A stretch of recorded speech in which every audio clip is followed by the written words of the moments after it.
Flappy Bird review at magkakaroon kaya ng Flappy Bird token ito?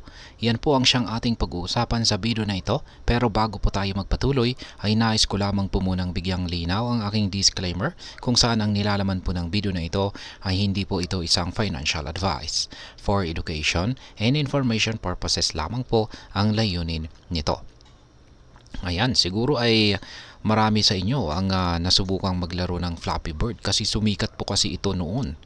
At napakasimpleng game lamang itong laruin pero napaka-entertaining po nito.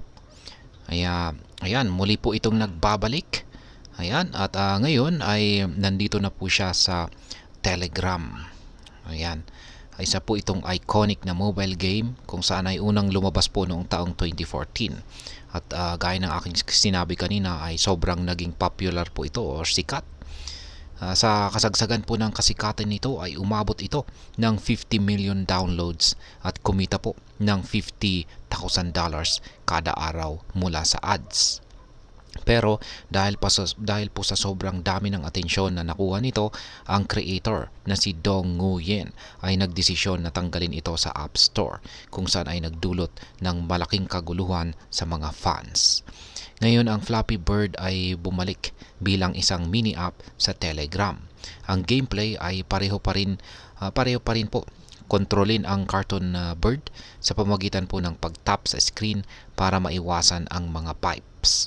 Pero may mga bagong features na tulad po ng cap sa 50 pipes cleared at isang stamina bar para hindi tuloy-tuloy ang paglalaro. Ngayon, ang bagong bersyon na ito na dinevelop ng Flappy Bird Foundation at may mga elemento mula sa ibang crypto games sa Telegram tulad ng Hamster Combat. Pwede ka pong kumita ng in-game points sa pamamagitan po ng pagkuha ng mga upgrades, panunood ng ads at pag-imbita ng mga kaibigan. May mga plano rin na magdagdag ng Battle Royale at Basketball mode, pati na rin ang mga bagong characters.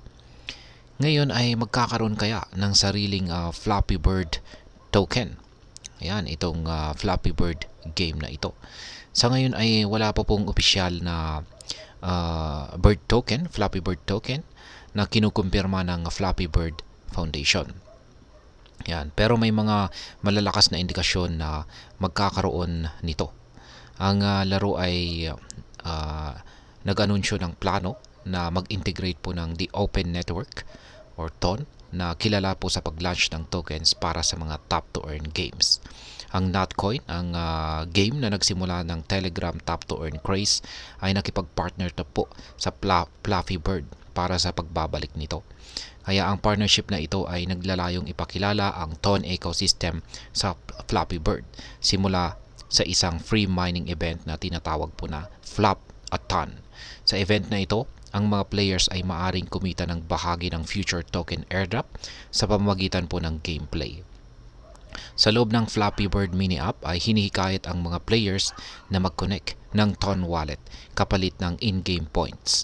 Ito ang unang hakbang na ginagawa ng mga games na nagpaplanong mag-launch ng token at airdrop. May mga nabanggit din na flap token sa TON na may mga plano para sa airdrop at staking rewards. Ayan, ang pagbabalik ng Flappy Bird ay hindi lang tungkol sa nostalgia.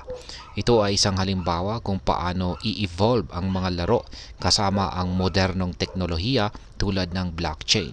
Ang integration ng Web3 elements ay nagbibigay ng bagong dimension sa laro kung saan ay nag-aalok ng mga bagong paraan para kumita at makipag-interact sa laro.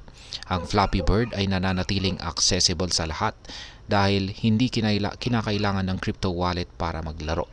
Ang mga optional na Web3 features ay nagbibigay po ng flexibility sa mga players kung gusto nilang gamitin ang mga ito o hindi.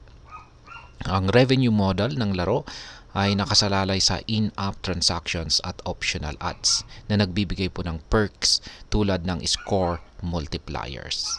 At ayan, sa kabuuan ay ang masasabi ko po rito ay ang pagbabalik ng Flappy Bird sa Telegram ay isa po itong exciting na development para sa mga fans ng laro at sa mga syempre sa mga crypto enthusiast.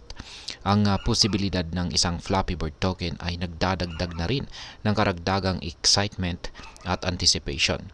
Sa mga bagong features at integration sa TON, ang Flappy Bird ay muling nagiging isang laro na dapat abangan. At ayan, kung ikaw po ay isang fan o original na Flappy Bird o player o interesado sa mga bagong crypto games, ang pagbabalik ng Flappy Bird game na ito ay siguradong magbibigay ng bagong karanasan. At ayan, hanggang dito na lamang po tayo sa video na ito mga ka-crypto. Sana po ay inyong nagustuhan ang aking paliwanag sa video na ito. Kung inyo po itong nagustuhan, pakiclick lamang po ang like button nito. Para naman po sa mga bago lamang dito, kayo po ay aking inaanyayahan para mag-subscribe. Pakiclick na rin po ang bell icon nito dahil ito po ang siya magsisilbing notification nito sa mga bago kong videos na akin pong ina-upload sa aking YouTube channel na ito. Marami pong salamat sa panonood, ingat po tayo lagi at God bless po sa ating lahat.